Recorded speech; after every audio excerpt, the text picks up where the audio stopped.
ધાનેરામાં ગૌમાતાને રાષ્ટ્રમાતાનો દરજ્જો અપાવવા માટે ગૌભક્તોએ હુંકાર કર્યો છે। જ્યાં લાલ ચોકથી મામલતદાર કચેરી સુધી વિશાળ રેલી યોજી સરકાર સમક્ષ કડક કાયદા અને સન્માનની માંગ કરવામાં આવી છે। જો કે આ આંદોલનમાં ગૌસેવકો અને સાધુ સંતોની પાંખી હાજરી જોતા સનાતની સંત સીતારામ બાપુએ ભારે નારાજગી વ્યક્ત કરી હિન્દુ સમાજને જગાડવા માટે આકરા પ્રહારો કર્યા હતા। ભારતની પવિત્ર ધરા પર ગાયને દેવતુલ્ય માનવામાં આવે છે, પરંતુ વાસ્તવિકતામાં ગૌમાતાની રક્ષા માટે સનાતની સમાજ હજુ પણ ઘોર નિદ્રામાં હોય તેમ જણાઈ રહ્યું છે। ધાનેરાના લાલ ચોક ખાતે આજે પૂર્વનિર્ધારિત આયોજન મુજબ એક મહત્વપૂર્ણ સભાનું આયોજન કરવામાં આવ્યું હતું, જેનો મુખ્ય ઉદ્દેશ્ય હતો ગૌમાતાને રાષ્ટ્રીય માતા જાહેર કરાવી ગૌહત્યા પર સદંતર પ્રતિબંધ મૂકવાનો। આ સભા બાદ ગૌભક્તોના એક સમૂહે રેલી સ્વરૂપે મામલતદાર કચેરીએ પહોંચી આવેદનપત્ર પાઠવ્યું હતું, પરંતુ આ આંદોલનના શ્રી ગણેશ વખતે જ જનમેદનીની ઓછી સંખ્યા અને સંતોની ગેરહાજરી જોઈને સનાતની સંત સીતારામ બાપુનો પારો 7મા આસમાને પહોંચી ગયો હતો।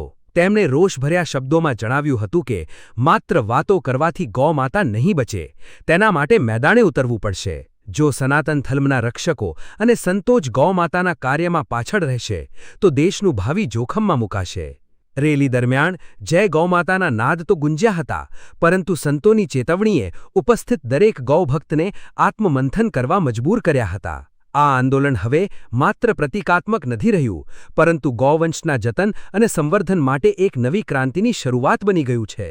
સરકાર અને તંત્રની આંખો ખોલવા માટે હવે તાલુકા અને જિલ્લા કક્ષાએ વિરોધ પ્રદર્શનોની ધાર વધુ તેજ કરવામાં આવશે।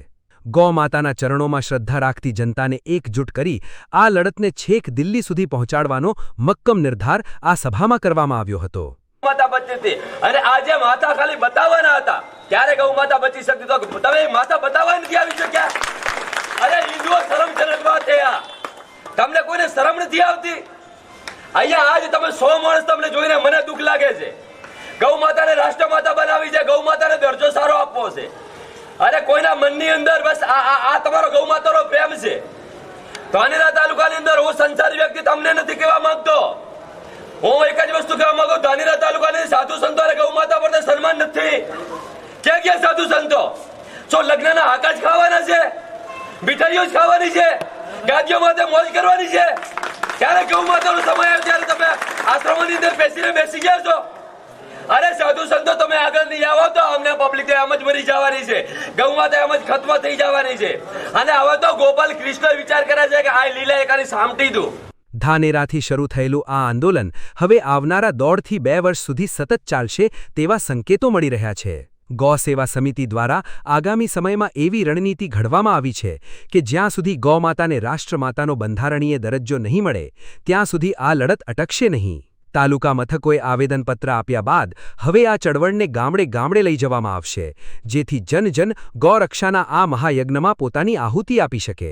ગૌસેવકોનું માનવું છે કે માત્ર કાગળ પરની રજૂઆતો નહીં, પરંતુ લોકશક્તિનો જુવાળ જ સરકારને નિર્ણય લેવા મજબૂર કરશે।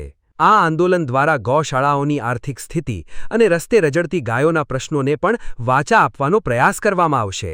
ધાનેરાની ધરતી પરથી ઉઠેલો આ અવાજ સમગ્ર બનાસકાંઠા અને ગુજરાતમાં ગૌભક્તિની નવી લહેર લાવશે તેવી આશા સેવાઈ રહી છે। શાસ્ત્રીને આપવામાં આવ્યું છે ગૌમાતા રાષ્ટ્રમાતા બને, ગાયને સન્માનીય દરજ્જો પ્રાપ્ત થાય, એના માટેનું આંદોલન આખા ભારતભરની અંદર ચાલી રહ્યું છે।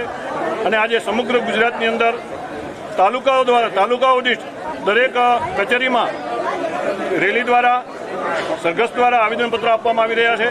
અને ગૌમાતા દુઃખી ન થાય, ગૌ હત્યા બંધ થાય અને આપણી સરકાર જલ્દીથી આનો નિર્ણય લે અને સરકારના કાન ખુલે, આંખો ઉઘડે અને જલ્દીથી તાત્કાલિક આનો નિર્ણય લેવામાં આવે એમને પ્રાર્થના કરવામાં આવી છે કે ગૌમાતા બચશે તો દેશ બચશે અને દેશ બચશે તો જ ભારત એ અખંડ બનશે અને ભારતની જે સન્માનીય સંસ્કૃતિ વારસો છે જળવાઈ રહેશે।